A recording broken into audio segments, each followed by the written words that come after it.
তাহলে গাইড কি? একজন গাইড হলেন এমন একজন যিনি আপনাকে আসলেই পথ দেখান। তারা আপনাকে সবচেয়ে নিরাপদ, দ্রুততম পথ দেখিয়ে দেয় যাতে আপনি আপনার চূড়ান্ত গন্তব্যে পৌঁছাতে পারেন। আপনি কেন মনে করেন পাহাড়ে ওঠা মানুষদের গাইড লাগে? এটা কি কারণ তারা ভালোভাবে পাহাড়ে উঠতে পারে না? না, মোটেও তা নয়। বেশিরভাগ পেশাদার পর্বতারোহী সম্ভবত তাদের গাইডদের চেয়েও ভালো পর্বতারোহী, কিন্তু তাদের গাইড লাগে কারণ গাইডরা সেই পাহাড়টা চেনে। তারা জানে সবচেয়ে দ্রুত এবং নিরাপদ পথ কোনটা, যাতে এই পর্বতারোহীরা তাদের লক্ষ্য, অর্থাৎ চূড়ায় ওঠা, অর্জন করতে পারে। এখন আমরা যখন গাড়ি চালাই, তখন এ থেকে বিতে যেতে হলে, আর আমরা যদি পথ না জানি, তখন আমরা সবাই কি ব্যবহার করি? আগের দিনে মনে আছে আমরা ম্যাপ বের করতাম, স্ত্রী চিৎকার করত, ঝগড়া লেগে যেত কারণ ঠিকমতো পড়া যেত না, ইত্যাদি। এখন আমাদের সবার কাছে কি আছে? আমাদের কাছে আছে যেটাকে আপনি বলেন স্যাটনাম। সবাই তো এর জন্য একটা নাম রাখে, তাই না? কোন ভাষা বেছে নেয় তার উপর নির্ভর করে স্যাটনাভের জন্য একটা নাম থাকে। আর আপনি কেন স্যাটনাভ ব্যবহার করেন এ থেকে বিতে যেতে?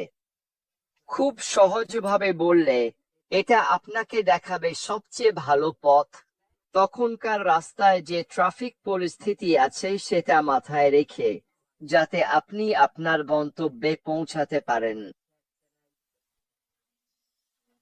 আমাদের যে ব্যবসায় আমরা এখন আছি, সেখানে আমরা ভীষণ ভাগ্যবান, কারণ আমার মনে হয় আমাদের কাছে আছে এই ব্যবসার সবচেয়ে ভালো গাইড, যে আমাদের চূড়ান্ত গন্তব্যে পৌঁছে দেবে। অনেকেই হয়তো আমার সঙ্গে একমত হবেন না, কিন্তু আমি দৃঢ়ভাবে বিশ্বাস করি যে আশমুফারেহ, যিনি এই ইন্ডাস্ট্রিতে অনেক অনেক দিন ধরে আছেন, শুধু মার্কেটিং, রিক্রুটিং, টার্গেটেড ট্রাফিক, এইসব কিছুর শিল্পে দক্ষই নন, বরং এসব বিষয়ে তার অসাধারণ অভিজ্ঞতা রয়েছে। আমরা ভীষণ ভাগ্যবান যে তিনি আমাদের সবার জন্য কিছু করার সিদ্ধান্ত নিয়েছেন, এবং তিনি এমন একজন গাইড যাকে আমরা চাইতে পারতাম তার মধ্যে সবচেয়ে ভালো। কেন? কারণ আমরা একেবারেই এতে ভালো নই। এটাই আমাদের এই ব্যবসায় যোগ দেওয়ার অন্যতম কারণ, কারণ আমরা যেখানে আছি সেখান থেকে আমাদের লক্ষ্য পর্যন্ত পৌঁছাতে পারি না। আমাদের অনেকেই চেষ্টা করেছি, প্রচুর টাকা খরচ করেছি, এবং করুণভাবে ব্যর্থ হয়েছি কারণ আমরা অনলাইন জগতে চলতে পারি না। আমরা সামনে থাকা ফাঁদগুলো এড়িয়ে চলতে পারি না। অনলাইনে সফল হওয়ার জন্য সঠিক পথ কোনটা, সেটাও আমরা খুঁজে পেতে পারি না। গত ৩-৪ সপ্তাহ ধরে আমাকে অনেকবার বলতে শুনেছেন, অনলাইনে সফল হওয়ার জন্য আপনাকে কত রকম কাজ করতে হয়, আর আমাদের সিইওর মনে এগুলো সবই জমা আছে। তিনি নিজেই সেই জায়গায় ছিলেন, তিনি সেটা করেছেন। তিনি জানেন কোথায় গেলে সবচেয়ে ভালো, কোন পথটা সবচেয়ে উপযুক্ত, আর কিভাবে সবকিছু সবচেয়ে নিরাপদভাবে করা যায়। এই কারণেই আমি দৃঢ়ভাবে বিশ্বাস করি, যদি আমরা আমাদের গাইডের ওপর বিশ্বাস রাখি, তাহলে আমরা সবাই আমাদের চূড়ান্ত গন্তব্যে পৌঁছাতে পারব। যদি আমরা বিশ্বাস করি এই মহাবিশ্বসদয়ে, তাহলে আমরা নির্দিষ্ট একভাবে ভাবব এবং আচরণ করব। আর যদি আমরা ভাবি এটা শত্রুতাপূর্ণ, তাহলে আমরা সবসময় প্রতিরক্ষামূলক, সতর্ক আর সন্দেহপ্রবণ হয়ে থাকব। আর কিন্তু যদি আমরা বিশ্বাস করি এটা এক সদয় জায়গা, তাহলে আমরা তৈরি করা, শেখা এবং জানার ওপর মনোযোগ দেব, আর বুঝব যে আমরা সমর্থিত। এটাই এখানে আমার মূল কথা। আমরা জানি যে আমরা সমর্থিত, তাই আমরা আত্মবিশ্বাসের সঙ্গে এগিয়ে যেতে পারি। এবং আমি জানি অ্যাশ আমাদের জন্য এখানে সেই পরিবেশ তৈরি করেছেন। কিন্তু এই বিষয়টা আমাদের জীবনের অনেক দিকেই প্রযোজ্য। তুমি শুরু করো তোমার বাবা মা দিয়ে, যারা তোমার প্রথম গাইড। তুমি ধরো, যদি তুমি এক ভালোবাসাপূর্ণ পরিবারে থাকো, যেমন আমি বড় হয়েছি এক ভালোবাসার পরিবারে, তখন তোমার বাবা মায়ের ওপর তোমার বিশ্বাস নিঃশর্ত। তুমি বিশ্বাস করো যদি তুমি পড়ে যাও তারা তোমাকে ধরে ফেলবে। তারা বিশ্বাস করে যদি তুমি সাইকেল চালানো শিখছো, তারা তোমার পাশে থাকে, সাইকেলটা ধরে রাখে যদি সেটা দুলে যায়। তুমি জানো এটা সেই নিঃশর্ত বিশ্বাস তুমি এমন কারো ওপর রাখো যাকে তুমি বিশ্বাস করো আর যার সঙ্গে তুমি নিরাপদ বোধ করো, আর বিশ্বাস করো তারা তোমার পাশে থাকবে। কিন্তু এটা শিক্ষকদের ক্ষেত্রেও প্রযোজ্য। যখন তুমি শিক্ষা ব্যবস্থায় প্রবেশ করো, তখন তুমি বিশ্বাস করো তোমার শিক্ষকরা ন্যায্য হবেন। তারা যা বলছেন তা তারা জানেন, তাদের সেই অভিজ্ঞতা আছে যা তাদের দেওয়া তথ্যকে সমর্থন করে, এবং তুমি সেটার ওপর বিশ্বাস রাখো।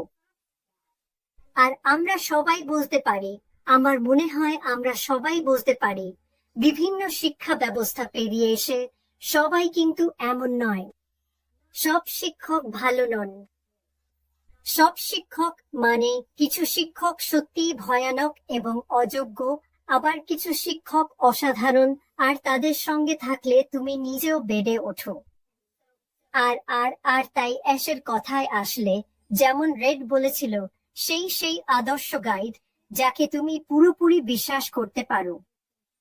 তাই আমাদের সামনে এগোনোর সব খুঁটিনাটি জানার দরকার নেই, কারণ আমরা যেমন একজন অভিভাবক বা ভালো শিক্ষক, আমরা বিশ্বাস করি যে সে জানে সে কি বলছে, তার অভিজ্ঞতা আছে, তার হৃদয় ভালোবাসায় ভরা, সে সত্যিই চায় এবং বারবার আমাদের দেখিয়েছে যে সে মানব জাতিকে সাহায্য করতে চায়, আর আমরা তার মধ্যেই পড়ি। আর আমার জন্য সবচেয়ে বড় বিষয়টা হলো, আবার আইনস্টাইনের সেই উক্তিতে ফিরে গেলে, যদি তুমি কোনো উচ্চতর শক্তি, কোনো ঈশ্বর, মহাবিশ্ব, তুমি যেভাবেই ভাবো না কেন, সবকিছুর সেই উৎসকে বিশ্বাস করো, যদি তুমি বিশ্বাস করো যে সেই শক্তি সদয়, সে তোমার মঙ্গল চায়, সে সব সময় তোমার পাশে আছে, তাহলে তুমি এই পৃথিবীতে একেবারে অন্যভাবে এগিয়ে যাবে, যদি না তুমি এসব বিশ্বাস করো। আর তাই আমরা খুবই ভাগ্যবান যে এখন আমরা অ্যাশের সঙ্গে আছি, যাকে আমরা জানি সে একজন ভালো গাইড, সে জ্ঞানী, সে নির্ভরযোগ্য। সে আসলে সে একদম একজন অসাধারণ গাইডের প্রতিচ্ছবি, একজন শেরপা, মানে সেই মানুষটা যে আমাদের পাহাড়ের চূড়ায় পৌঁছে দেবে। আর আমার জন্য আমি এই বিষয়টা একেবারেই ভালোবাসি, কারণ রেড যেমন বলেছে, যদি তুমি গাইডকে বিশ্বাস করো তাহলে পথটা জানার দরকার নেই। আর সেটা আমি এটা দেখলাম এবং আমি দুই ভাবে ভাগ করলাম। এটা বিশ্বাস, প্রক্রিয়া আর আস্থার ব্যাপার। এইভাবে বললে ভালো হয়। তাহলে যখন তুমি এটা দেখো, তখন এটা বলে, এটা নেতৃত্বে বিশ্বাস বা প্রক্রিয়ায় আস্থার ধারণার কথা বলে। তাই আমি এটা ভাগ করলাম। তুমি প্রক্রিয়ার ওপর আস্থা রাখছো আর নেতৃত্বে বিশ্বাস রাখছো, যেটা হচ্ছে মিস্টার অ্যাশ বাফারা। কারণ আমরা যদি ওনার ওপর আস্থা না রাখি, তাহলে এখানে থাকার কোনো মানে নেই। আমরা যদি বিশ্বাস না করি যে উনি যা করছেন সেটা সামলাতে পারবেন, তাহলে রেড ক্যান 6 বছর ধরে তার সময় নষ্ট করবে। জানো অ্যান্ডি, সবাই, জিন, আমরা সবাই এখানে কেন? সত্যি বলতে আমরা কেউই অন্ধভাবে কাউকে অনুসরণ করার মতো বোকা নই। নিশ্চয়ই কোনো কারণ আছে। আমরা এতে আছি কারণ আমরা ওনার ওপর আস্থা রাখি। আমরা ক্যাপ্টেনের ওপর আস্থা রাখি। জিমি, জানোই তো, জাহাজ চালাচ্ছেন, আর আমরা এই প্রক্রিয়ার ওপরও আস্থা রাখি। আর যখন আমি এটা দেখছিলাম, তখন হঠাৎ মনে পড়ে গেল মার্টিন লুথার কিং জুনিয়রের কথা। জানো, উনি বিশ্বাস নিয়ে কিছু একটা বলেছিলেন। উনি বলেছিলেন, বিশ্বাস মানে প্রথম পদক্ষেপ নেওয়া। এমনকি যখন তুমি পুরো সিডিটা দেখতে পাও না, তবুও তুমি প্রথম ধাপটা নাও। আর আমি গাইডের দিকে তাকাই। অনেক সময় গাইড শুধু তোমাকে প্রথম ধাপ পর্যন্ত নিয়ে যায়, কিন্তু তুমি পুরো মানচিত্রটা আসলে জানো না, তাই এটা তোমাকে নিয়ে যায়। আর এটাই নেই অ্যাশ বাফারা করছেন। তিনি আমাদের পরবর্তী ধাপে নিয়ে যাচ্ছেন। সত্যি বলতে, উনি সবকিছু দেখালে আমাদের জন্য বেশি হতো। আমরা বুঝতেই পারতাম না, কিন্তু যখন উনি একটু একটু করে আমাদের নিয়ে যান, আমাদের গাইড করেন যেখানে উনি আমাদের নিতে চান, তখনই আমরা সবকিছুর বড় ছবি দেখতে পাই। তুমি অতীতের দিকে তাকাতে পারো, যখন তুমি শুরু করেছিলে, অথবা সেই কোফাউন্ডার। কেউই কখনো পুরো ফাউন্ডার সম্পর্কে কিছু জানতো না। আমরা ওহো এটা দারুণ সুন্দর, আমরা ওহো এটা বিশাল, বুঝলে? যদি ভাবো, যদি মিস্টার অ্যাশ বাফারা সবকিছু দেখিয়ে দিতেন, কিছু মানুষ বিশ্বাসই করতো না। কিছু মানুষের জন্য এই গল্পটা বিশ্বাস করা কঠিন। ভাবো, যদি তারা সবকিছু তোমার ওপর ছুড়ে দেয়, তাহলে পাগলামি।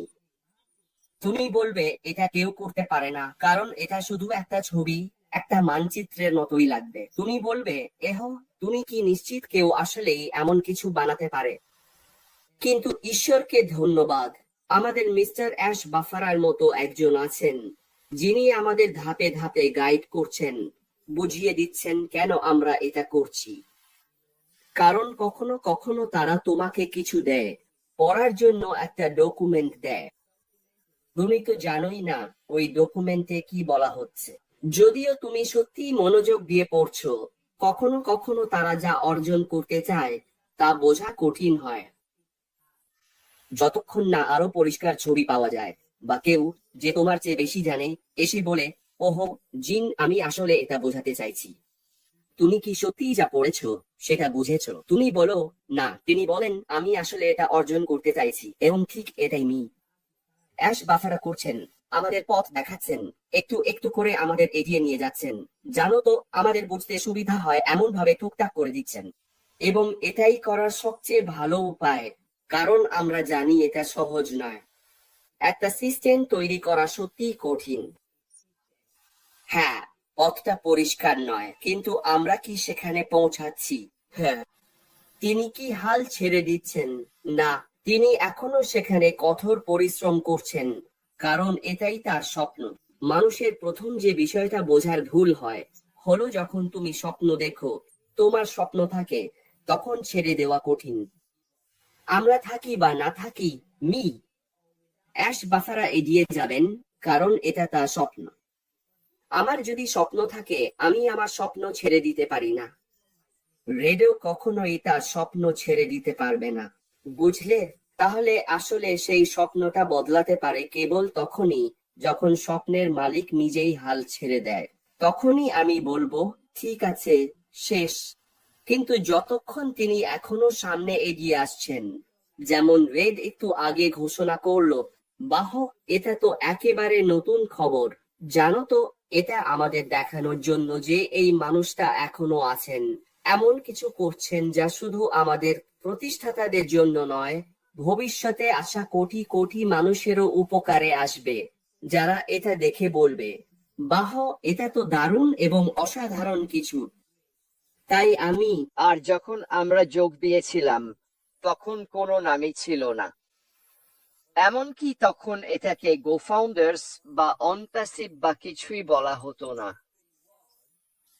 আসলে তখন শুধু দুটি অডিও ভিডিও ছিল আশমুফারার, যেখানে তিনি বলেছিলেন তার স্বপ্ন কি, তিনি কি অর্জন করতে চান, তিনি কি করতে চেয়েছিলেন।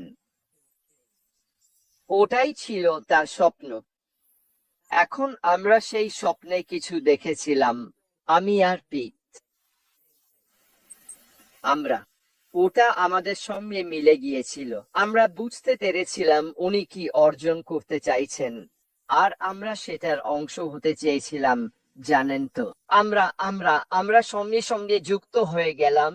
তারপর আমাদের নিজেদের স্বপ্ন আর লক্ষ্য তৈরি হলো। আমরা কোথায় যেতে চাই, কি অর্জন করতে চাই, সেই সব নিয়ে। মজার ব্যাপার হচ্ছে, আমরা আসলে আমাদের প্রথম লক্ষ্যটা অর্জন করেছিলাম, যেটা আমরা করতে চেয়েছিলাম সেই প্রথম বছরেই 2018 সালে। আমরা বলেছিলাম এই জায়গাতেই আমরা ক্রিসমাসে থাকতে চাই, যদি মনে থাকে পিট। হ্যাঁ, আর আমরা পেরেছিলাম ক্রিসমাসে যেখানে থাকতে চেয়েছিলাম সেখানে পৌঁছাতে। আমি মনে করি নিজের লক্ষ্য আর স্বপ্নগুলো স্পষ্টভাবে ঠিক করে নেওয়া জীবনে খুবই গুরুত্বপূর্ণ। তোমার শুধু স্বপ্ন থাকলেই হবে না, সেই স্বপ্ন পূরণের জন্য দৃষ্টিভঙ্গিও থাকতে হবে। যদি তুমি এটা লিখে না রাখো বা অডিও ভিডিওর মতো কোনোভাবে প্রকাশ না করো, তাহলে তোমার দৃষ্টিভঙ্গি আর স্বপ্নটা ধীরে ধীরে ফিকে হয়ে যায়। কেন?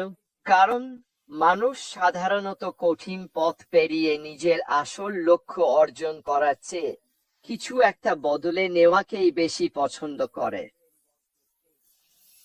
কঠিন কিছু করা, এটা মোটেই সহজ কোনো বিকল্প নয়। আসলে এটা সম্ভবত সবচেয়ে কঠিন বিকল্পই। কিন্তু যদি তোমার সেই স্বপ্ন আর লক্ষ্যটা থাকে যেটা তুমি অর্জন করতে চাও, তাহলে সামনে যত বাধাই আসুক না কেন তুমি তা অতিক্রম করতে পারবে। যদি তুমি সেটা লিখে না রাখো আর মানুষজন সেটা না জানে, তাহলে মানুষ সাধারণত সেই লক্ষ্যটাই বদলে ফেলে, কারণ সেটাই সহজ পথ। তারা সেটা ফিকে করে দেয় কিংবা একেবারে উপেক্ষা করে, বা যাই হোক না কেন। কিন্তু আমাদের সিইও আশমুফারেহ তেমন নন। তার স্বপ্ন সবসময় ছিল এই পৃথিবীতে কিছু পরিবর্তন আনা। এভাবেই তিনি স্মরণীয় হতে চান। টাকার কোনো গুরুত্ব নেই, তিনি ভালো কিছু করার জন্য স্মরণীয় হতে চান। এটাই তার প্রেরণা, এটাই তার লক্ষ্য। আর তিনি কিভাবে সেটা অর্জন করবেন, এটাই তিনি ঠিক করেছেন, তাই তো? আমি কিভাবে আমার কাজের জন্য স্মরণীয় হব, সেটা কিভাবে অর্জন করব? আর সেটাই হলো, চলো তোমাদের সবাইকে আমাদের সঙ্গে নিয়ে যাই। চলো একই চিন্তাধারার বিশাল একটা কমিউনিটি গড়ে তুলি, যাতে সবাই আমাদের চিনতে পারে, সবাই জানে আমরা কি অর্জন করতে চাই। আমি আজ ব্র্যান্ড আইডেন্টিটি নিয়ে কথা বলছিলাম। এটা একদম ঠিক আমার এখনকার কথার সঙ্গে মিলে যায়। আমাদের ব্র্যান্ড শুধু আমাদের পণ্য ও সেবার জন্য নয়, বরং আমাদের মানবিক সিদ্ধান্তের জন্য পরিচিত হবে, যা আমরা আমাদের চারপাশের পৃথিবীতে করতে চাই। কেন? কারণ আমরা একটা আন্দোলন, আমরা আমাদের সিইওর মতো চিন্তাধারার মানুষের একটা কমিউনিটি, যারা পরিবর্তন আনার চেষ্টা করছি। তিনি ইতিমধ্যেই আমাদের অনেকের জীবনে বিশাল পরিবর্তন এনেছেন। আমরা চাই আমাদের চারপাশের অনেক মানুষের জীবনে বিশাল পরিবর্তন আনতে। এটা করার জন্য আমাদের একটা উপায় দরকার। ওটা কি? গাড়ি মানে মাধ্যম। মাধ্যমটা কি? এটাই তিনি আমাদের জন্য আগামী ধাপে তৈরি করতে যাচ্ছেন। সংক্ষেপে বললে, বহু বছর আগে তার স্বপ্ন দেখা এবং সেই স্বপ্নকে বাস্তবায়ন করা সিদ্ধান্তে অটল থাকা, এটাই আমাদের সবার জন্য সবচেয়ে বড় দিক নির্দেশনা হয়েছে, যাতে আমরাও নিজেদের স্বপ্নগুলো সত্যি করতে পারি। আর আমি মনে করি, যদি তুমি আমাদের এই যাত্রার শেষ পর্যন্ত পাশে থাকো, তাহলে তুমি অবাক হবে, হতবাক হবে, কিন্তু একটা বিষয় নিশ্চিত, তুমি খুব খুশি হবে যে এই যাত্রায় টিকে ছিলে। যে জানো আশ আমাদের জন্য এক অনন্য দৃষ্টান্ত হয়ে থেকেছেন, যাতে আমরা তার কাছ থেকে শিখতে পারি। এই এতগুলো বছর ধরে তিনি আমাদের পরামর্শ দিয়েছেন, শিক্ষা দিয়েছেন এবং আমাদের সামনে উদাহরণ হয়ে হেঁটেছেন, যাতে আমরা শিখতে পারি কিভাবে এই আশীর্বাদের সঠিক রক্ষণাবেক্ষণকারী হতে হয়, কিভাবে নিজেরাও ভালো পথ প্রদর্শক হতে পারি যাতে অন্যরাও আমাদের ওপর আস্থা রাখতে পারে এবং এই যাত্রায় আমাদের সঙ্গে যোগ দিতে পারে। আর আমি শুধু শেষ করতে চাই অনুস 4 থেকে কিছু একটা বলে, যদি বলার অনুমতি থাকে, যেটা যেটা আমার মনে হয় সবকিছুই বলে দে। ওখানে লেখা আছে, আমরা এক সাহসী সুন্দর ভবিষ্যৎ দেখছি, এটাই আমাদের দৃষ্টি, আর আমরা ধাপে ধাপে তার দিকে এগিয়ে যাচ্ছি। আমরা স্থির হয়ে নেই, আমরা পেছনে ফিরছি না, আর অবশ্যই আমরা হাল ছাড়ছি না। আমি এমন একজন মানুষের সঙ্গে হাঁটতে চাই, একজন মানুষ যেভাবে ভাবে এবং সেইভাবেই জীবনযাপন করে। ধন্যবাদ অ্যাশ মুফারে, ধন্যবাদ অ্যান্ডি। আজ এখানে উপস্থিত সবাইকে ধন্যবাদ। ধন্যবাদ জিন। পিট, আর কিছু বলার আছে? হ্যাঁ, শুধু মানে অ্যাশ আর শুরুতে যে ভিশনের কথা বলছিলে সেটা নিয়ে একটু বলি। তুমি জানো, মনে রাখতে হবে স্বপ্ন দেখা ঠিক আছে, কিন্তু সেই স্বপ্নের সঙ্গে আরো কিছু যোগ করতে হয়। তাই এটা নয়, ওই স্বপ্নটা তখন ওর যা ছিল, এখন ওর কাছে সেটা একেবারে নতুন এক দৃষ্টিভঙ্গি আর স্বপ্ন। তুমি জানো এটা এটা আমি জানি আমার কাছে এটা একটা চলমান যাত্রা, আর তুমি সেই স্বপ্নের সঙ্গে আরো কিছু যোগ করো আর সেই দৃষ্টিভঙ্গিটা আরো ভালো করো। আর আজ তো গত 8-9 বছরে এইসব অভিজ্ঞতা অর্জন করেছে, ওর এখনো একটা দৃষ্টিভঙ্গি আছে, ও কি করতে চায়, কি অর্জন করতে চায়। আমি তোমাকে গ্যারান্টি দিতে পারি এখনকার ওর দৃষ্টিভঙ্গি আগের চেয়ে অনেক ভালো।